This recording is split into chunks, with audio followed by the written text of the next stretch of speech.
All right, we are going to talk about calculating the cell potential of galvanic cells. So remember again, these are electrochemical cells that are spontaneous, and we're going to see how they provide voltages that are greater than zero. And they can be used to power a fan or a light bulb, or maybe even charge your cell phone, for example. All right, so let's talk about potentials. A potential, or an electrochemical potential, is simply a measure of the chemical potential in units of voltage, all right? And another way to think about this is that it's a driving force for a charge transfer process. And of course, we're talking about a redox reaction, okay? So if you look at this chemical reaction here, we have silver ion, okay, which is aqueous, reacting with an electron to produce solid silver.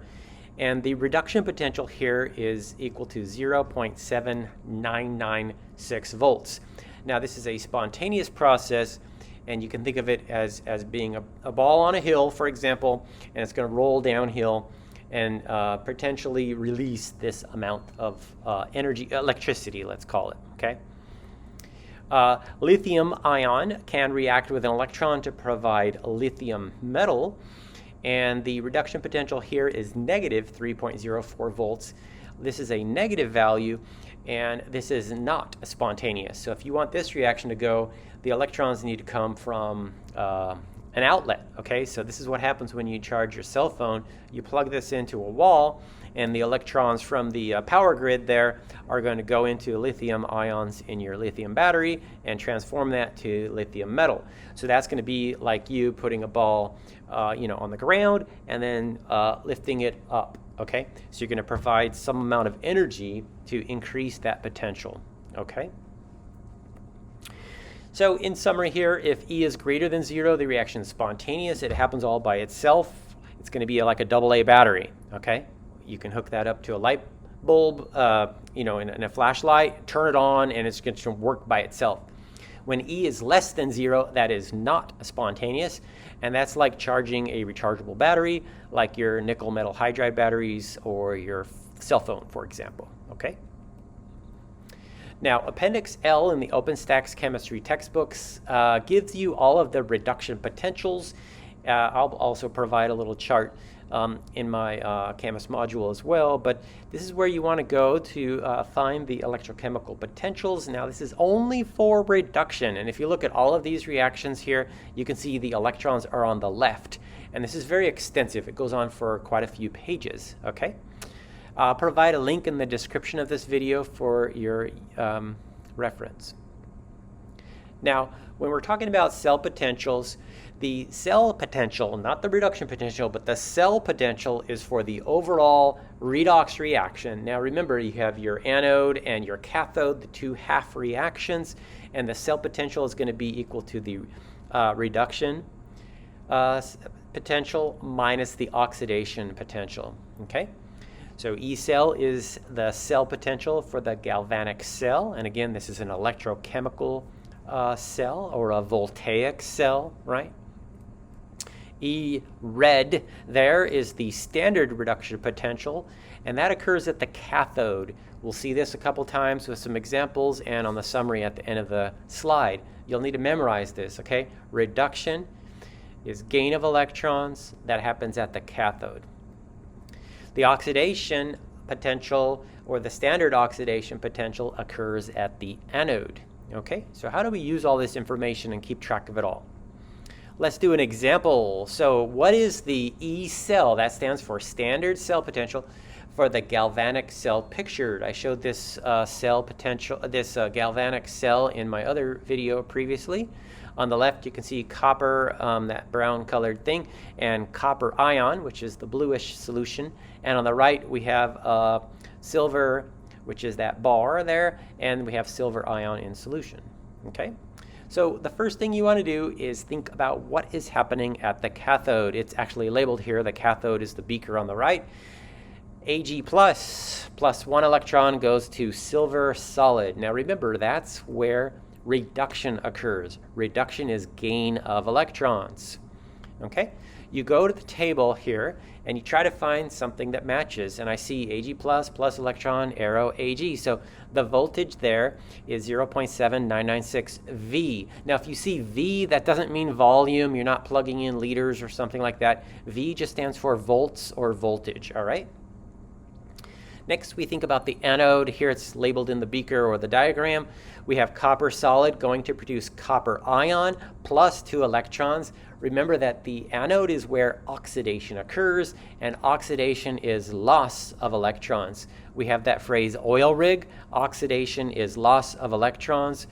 Oil rig, the rig part, reduction is gain of electrons, right? So anode, oxidation, losing electrons, this is the half reaction that's happening, all right? We go look at our tables and it doesn't look like anything matches up. Everything's kind of flipped here. We have electrons on the left, but for our anode reaction, we have electrons on the right. And this is to be expected. Your anode is always going to be flipped in the table, and this is why we have a minus sign in the equation.